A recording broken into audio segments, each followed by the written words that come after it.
Magandang araw mga kaloles! Espesyal ang araw na ito dahil ngayon ang araw ng aking kaarawan. Kaya naman ay naglib muna ako sa trabaho at inaya ko ang pamilya ko na magsimba sa Paki, Laguna. Ito na rin ang araw para kami makapagbanding.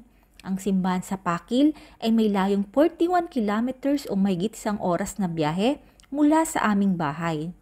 Napakaraming magandang bayan ang aming nadaanan. At kitang-kita nga ang magandang kalikasan. At eto na nga at nandito na kami sa Tabera Street kung saan ay natatanaw na namin ang simbahan. Naalala ko nga na nung bata pa ako ay sinasama kami ng Lola Lauring ko dito kapag ipinagdiriwang ang turumba kung saan ay nakikipanuluyan kami sa mga lokal. Ang St. Peter of Alcantara Parish Church sa isang historical church kung saan ay inabot ng 35 years bago matapos i-construct ang simbahan. Nagsimula ito noong 1732 at natapos taong 1767. Ang patron nito ay si St. Peter of Alcantara, Spain, pero ang simbahang ito ay isa ring designated diocesan shrine of Nuestra Señora de los Dolores de Turumba or Our Lady of Sorrows of Turumba. At ayon nga sa kasaysayan, ang imahe ng turumba ay nadiskubre ng mga mangingisda noong 1788 at nagdesisyon silang dalhin ito sa simbahan. Subalit dahil sa malalaking alon ay nabitiwan nila ito sa Pampang. At ang sumunod na araw ay nakita ito ng mga grupo ng mga kababaihan. At sa kanilang pagtataka ay tuyo ang imahe sa kabila ng nagdaang bagyo. Nahirapan ng mga kababaihan na buhatin ang imahe, kaya't humingi sila ng tulong sa simbahan.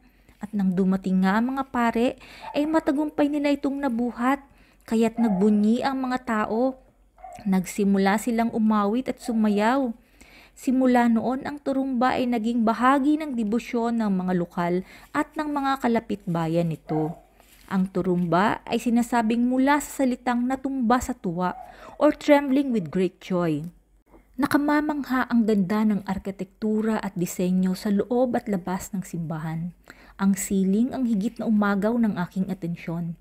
Kitang-kita ang makulay na painting ng kalangitan, tampok ang mga kerubin, iba-ibang santo at mahalagang kaganapan sa buhay ng ating Panginoong Hesukristo, kagaya ng huling hapunan at ang pagkapako sa krus.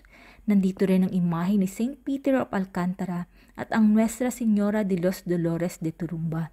Dito ay higit kong na-appreciate ang ganda at kasaysayan ng simbahan.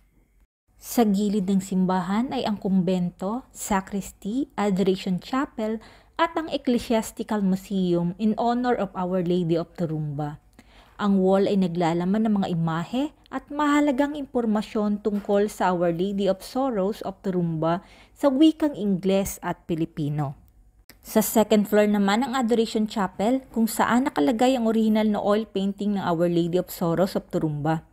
Napakabait nga ng mga tao dito at binuksan nila ito nang malamang nais naming magdasal sa taas. Kinakailangan mong mag-register sa logbook na nasa may pintuan ng chapel.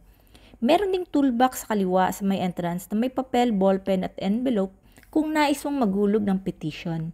Maaari ka ring magbigay ng donasyon. Merong maliit na table altar sa gitna. Nasa loob naman ng salamin ang statue of Our Lady of Sorrows of Turumba. Mayroong malambot na upuan at luhuran para sa mga matatanda at mga deboto na nais makapag-alay ng dalangin.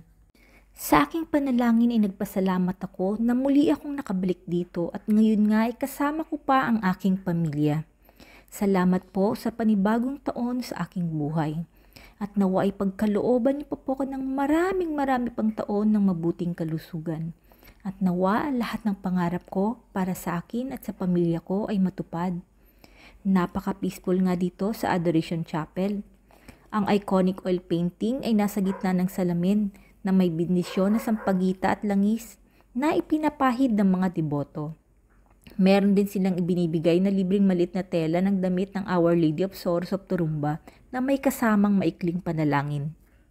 At napakasaya ko nga ngayong araw na ito dahil sa mga biyayang siksik, liglig at umaapaw. Salamat po Ama sa biyaya ng aking buhay, sa aking kalakasan at sa patuloy na pagpoprovide ng aming mga pangangailangan. Salamat po sa aking mabuting trabaho at sa mga taong ibinibigay niyo sa akin upang ako ay mahalin at akin ding ingatan. Salamat po sa aking natatanging kayamanan, ang aking pamilya. Thank you for watching. Spread love and kindness.